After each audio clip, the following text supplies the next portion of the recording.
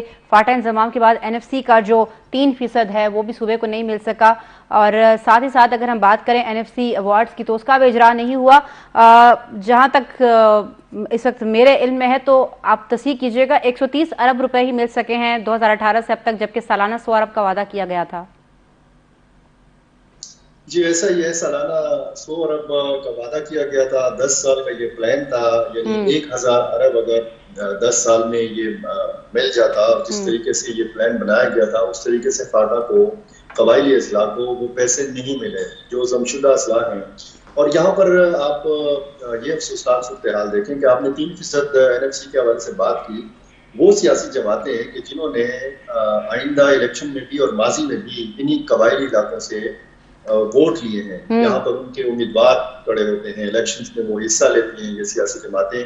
جب ان کی حکومتوں کا یہ رویہ ہے قبائلی عوام کے ساتھ، ضمشدہ اضلاع کے عوام کے ساتھ، تو پھر آپ اندازہ لگائیں کہ پھر سنجیدگی کی توقع جو ہے وہ کس سے کی جائے. بیوروکریسی نے جس طریقے سے رکاوٹیں کھڑی کی ہیں ان سارے معاملات میں، خصوصاً سابقہ فاٹا کے حوالے سے، تو پھر جب یہ بد انتظامی آپ دیکھتے ہیں اور جب یہ مالی ناانصافی آپ دیکھتے ہیں یا مالی جو محرومی ہے قبائلی علاقوں کی یہ آپ دیکھتے ہیں، تو پھر جو فاٹا انضمام کی مخالف سیاسی قوتیں تھیں ان کا موقف پھر آپ کو سچ ثابت ہونا شروع ہو جاتا ہے کہ جی وہ تو بالکل ٹھیک کہہ رہی تھی. وہ تو کہتی تھی کہ جی فاٹا انضمام نہ کیا جائے، فاٹا کو ضم نہ کیا جائے خیبر پختونخوا کے اندر، اور اگر یہ سارے پیسے مل جاتے، وہاں پر انفراسٹرکچر پہ یہ پیسے لگ جاتے، وہاں کے عوام کی ترقی پہ یہ پیسے لگ جاتے، تو پھر شاید یہ جو فاٹا انضمام کی مخالف قوتیں ہیں ان کو بھی موقع کھانا پڑتی. آج پھر ایک سوچ پیدا ہوئی ہے کہ کیا فاٹا انضمام سے قبائلی عوام کو کوئی فائدہ بھی ملا ہے یا نہیں ملا. آپ ریسنٹلی ایک واقعہ دیکھیں اور اس سے آپ اندازہ لگائیں کہ فاٹا میں سابقہ فاٹا میں کس حد تک تبدیلی آئی ہے. لطیف لالا کا کیس آپ کو پتا ہے، اور ان کے خاندان نے حال ہی میں ایک صلح کی ہے. ATC کے جو جج تھے آفتاب افریدی، اور ان دونوں خاندان کے مابین جو دشمنی تھی وہ دوستی میں بدل گئی ہے. اب یہ دونوں خاندان جو ہیں وہ قانون کے ساتھ تعلق رکھتے ہیں، وکالت کے ساتھ تعلق رکھتے ہیں، دونوں خاندانوں میں وکیل بھی ہیں، جج بھی ہیں، لیکن ان دونوں خاندانوں کا فیصلہ قبائلی جرگہ نے کیا ہے. جی بالکل. یہاں سے آپ اندازہ لگائیں کہ قبائل جو ہے وہ کس حد تک بدلے ہیں یا کس حد تک ان میں ریفارمز آئے. ریفارمز تو ظاہر ہے کہ آپ کا جو ایک گسا پٹا قانون ہے وہ تو قبائلیوں نے ماننا نہیں ہے، انہوں نے اپنی روایات پہ چلنا ہے. تو فدا صاحب، تو اس کا مطلب یہ ہے فدا صاحب آپ نور عالم صاحب کی بات سے اتفاق کریں، انہوں نے کہا کہ پریکٹسز وہ اپنی ہی کریں گے. جیسے آپ نے کہا کہ جرگے نے 2 قانون دانوں کے خاندان کا فیصلہ جرگے نے کیا، تو ان کا بھی یہ موقف ہے کہ پریکٹسز پھر وہ اپنی ہی دہرانے لگیں گے. بالکل بالکل ایسا ہی ہے، ایسا ہی. اگر پیسہ دیکھیں لگ جاتے ہیں یہاں پہ، آپ دیکھیں کہ سابقہ فاٹا میں یہ جو انتہا پسندی اور دہشت گردی کی ایک لہر ہم نے دیکھی ہے، اس کی بنیادی وجہ کیا ہے؟ اس کی بنیادی وجہ یہ ہے کہ وہاں پہ تعلیم نہیں ہے، وہاں پہ روزگار نہیں ہے، وہاں پہ غربت ہے، وہاں پہ ایک خلا ہے. اس خلا کو پر کیا ہے انتہا پسندی نے، دہشت گردی نے. اور اگر آپ موجودہ صورتحال میں بھی وہاں پہ پیسہ نہیں لگا رہے، وہاں پر آپ نے ٹھیک ہے خاصہ داروں نے اس کو تضاب کر دیا، پولیس کا نام آپ نے اس کو دے دیا، لیکن ان کے پاس وہ اختیار نہیں ہے، وہ عدالتی نظام نہیں ہے، وہ پولیس کا نظام نہیں ہے. وہاں پہ آج بھی ایک خلا نظر آتا ہے، اور اس خلا کو آپ دیکھ رہے ہیں کہ انتہا پسند جو ہے وہ، اور پھر آپ الیکشن میں ان سے ووٹ لینے کی بھی امید رکھ رہے ہیں. الیکشن میں ان سے ووٹ لینے کی بھی امید، میں کہہ رہی ہوں کہ پھر الیکشن میں آپ ان سے ووٹ لینے کی بھی امید رکھ رہے ہیں. میں یہ کہہ رہا ہوں کہ وہ سیاسی جماعتیں جو مثال کے طور پر سندھ میں ایک برسر اقتدار جماعت ہے، وہ اگر سابقہ فاٹا کو پیسے نہیں دے رہی ہے، NFCA ایوارڈ کے تحت جو ایک وعدہ کیا گیا تھا، یہ یقین دہانی کرائی تھی فاٹا کے عوام کو، تو وہ سیاسی جماعت پہ کیسے قبائلی علاقوں میں الیکشن لڑ سکتی ہے؟ بالکل ٹھیک ہے۔ نورعالم صاحب یہ بتائیے گا کہ آپ نے جو کہا کہ پریکٹسز وہ دوبارہ سے شروع کر دیں گے، مثال بھی دے دی فدا صاحب نے، کیا کوئی ایسا امکان بھی آپ کو لگتا ہے مستقبل قریب میں یا کچھ عرصے کے بعد کہ یہ جو مرجر ہوا ہے اس کے حوالے سے سوال اٹھنے لگیں اور ریورس کا مطالبہ کیا جائے؟ یہ کہ پہلے بھی ہمارا سٹانس یہ تھا بحیثیت وکیل جی کہ ہم چاہتے تھے کہ اس کو صوبہ بنایا جائے۔ ٹھیک ہے۔ صوبے میں یہ ہوتا تھا کہ ڈائریکٹ وہ پیمنٹ کرتے تھے، ان کا ڈیمانڈ ہوتا تھا۔ دوسرا یہ کہ وہ قبائلی لوگ خود مختار ہو جاتے تھے، ان کی اپنی اسمبلی ہوتی تھی اور وہ اپنا ڈیمانڈ خود کرتے تھے۔ صوبے میں مرج ہونے سے یہ ہو گیا کہ قبائلیوں کو وہ حقوق ان کی بھی کمان یہی ان کے ہاتھوں میں آ گئی ہے، یہاں کے لوگ کوئی بھی قبائلی جو ہے وزیر اعلیٰ یا گورنر جو ہے اس قبائلی فاٹا ازم کی وجہ سے جو ہے نہیں آ سکتا ہے۔ تو ہمارا سٹانس یہ تھا اور اسی کی بنیاد کے اوپر ہمارا یہ تھا، کیونکہ وہاں سے جس طرح اسلام آباد کو فنڈنگ ہوتی ہے اسی طریقے سے ان کو ہوتی، کیونکہ یہ ڈائریکٹ جو ہے مرکز کے انڈر آتا۔ بالکل۔ اب کیا ہوا، اب ان کو ایک اچھا جو چیز ہے وہ جوڈیشل سسٹم ملا ہے۔ جی پہلے وہاں پر ملک ازم ہوا کرتا تھا۔ ملک ازم جو تھے وہ ملک جو تھے الیٹریٹ انگوٹھا چاپ لوگ جو ہیں وہ قبائلیوں کے فیصلے کرتے تھے، اور ان فیصلوں کی بنیاد کے اوپر جو ہے وہاں پر جو ہے وہ چاہتے تھے کہ ہم امن لانے کے لیے ان قبائلیوں کو کنٹرول کرنے کے لیے ملک سسٹم تھا۔ اب یہ ان کے ساتھ بہت زیادتی تھی کہ ایک انگوٹھا چاپ جس کو جو ہے وہاں سے APA سے یا قبائلی سسٹم سے جو ہے پیسے ملتے تھے، تو اس سے وہ ان کو چھٹکارا مل گیا۔ اس وقت وہ PA کے ریڈر تک یا تحصیل تک نہیں جا سکتے تھے۔ آج ایک قبائلی آ جاتا ہے اور ڈائریکٹ جج کے سامنے کھڑا ہوتا ہے، تو ان کو بڑی خوشی ہوتی ہے کہ جی ہم ہمارے حق کے لیے ہم عدالت میں آ سکتے ہیں، یہاں پر جو ہے ہمیں انصاف ملے گا۔ تو وہ چیز ایک اچھا سٹیپ لیا جا رہا ہے، لیکن مین چیز کیا ہے کہ وفاقی حکومت اور انٹرنیشنل لیول کو، تمام ڈونر ایجنسیوں کو، تمام ممالکوں کو، امریکہ ہو یا یونائٹڈ نیشن ہو، ان کو چاہیے کہ اگر چاہتے ہیں کہ اس خطے میں امن رہے اور ترقی ہو، انکلوڈنگ چائنا کو، جو چائنا کا بلاک ہے، ان کو چاہیے کہ سی پیک اور ان چیزوں کو اچھا بنانے کے لیے اور ترقی کرنے کے لیے ضروری ہے کہ فاٹا کے اوپر وہ فوکس کرے اور وہاں پر انٹرنیشنل لیول سے اتنی فنڈنگ آ جائے تاکہ ان لوگوں کو جو ہے ان کا لائف سٹینڈرڈ جو ہے وہ اچھا ہو جائے، اور تعلیم اور یہ چیزیں اتنی زیادہ تعلیم کے تو بڑے وعدے کیے گئے تھے، یونیورسٹی بنا دیں گے، یہ بنا دیں گے، وہ بنا دیں گے۔ آپ کو پتہ ہے کہ پڑا چنار میں ذوالفقار علی بھٹو کے زمانے میں میڈیکل کالج کا کانسیپٹ دیا گیا تھا۔ دوسرا اس وقت آپ دیکھ رہے ہیں کہ فاٹا آپ کا وہ ایریا ہے کہ آپ کرکٹ ٹیم کو دیکھ لیں، آپ کے جو ہے اچھے بالر، اچھے بیٹسمین تمام جو ہے فاٹا سے تعلق رکھتے ہیں، تو ان میں ٹیلنٹ ہے لیکن ان کو موقع نہیں دیا جا رہا ہے اور ان کو اپریشیٹ نہیں کیا جا رہا ہے، ان کو اندھیرے میں رکھا جا رہا ہے، اور اس اندھیرے کا جو ہے نقصان جو ہے پورے پاکستان کو اٹھانا پڑتا ہے۔ تو ہمیں چاہیے کہ جو NFCA ایوارڈ کے ذریعے یا سرتاج عزیز کمیشن کے ذریعے یا APS کا جو واقعہ ہوا تھا اس کے بعد جو چیزیں بنی ہوئی تھی، ان کو چاہیے کہ اس کو جو ہے امپلیمنٹ کریں، اور پھر جو ہے ہم نے آرمی کو وہاں پر باڑ لگانے کے لیے بھیج دیا اور ان کو ایکسیس دے دیا۔ اب چاہیے کہ چیک اینڈ، کیونکہ پہلے اس طرح نہیں تھا کہ پیسے کہاں سے آتے ہیں، کہاں پر خرچ ہوتے ہیں، کیونکہ وہاں پر چیک اینڈ بیلنس کا سسٹم جو ہے فاٹا میں نہیں تھا۔ اب سب کچھ ہے، تو گریجولی جو ہے جوڈیشل سسٹم نے بڑا وہاں پر لوگوں کو انکریج کیا اور لوگ آنا شروع ہو گئے اپنے حقوق کے لیے۔ وہاں پر جو ہے بندوبستی یعنی وہاں پر سیٹلمنٹ نہیں ہوا ہے، تو اس وجہ سے ہر ایک بندہ جو وہاں پر چھوٹی چھوٹی جگہ اس کے لیے بھی کلیم کرنے کے لیے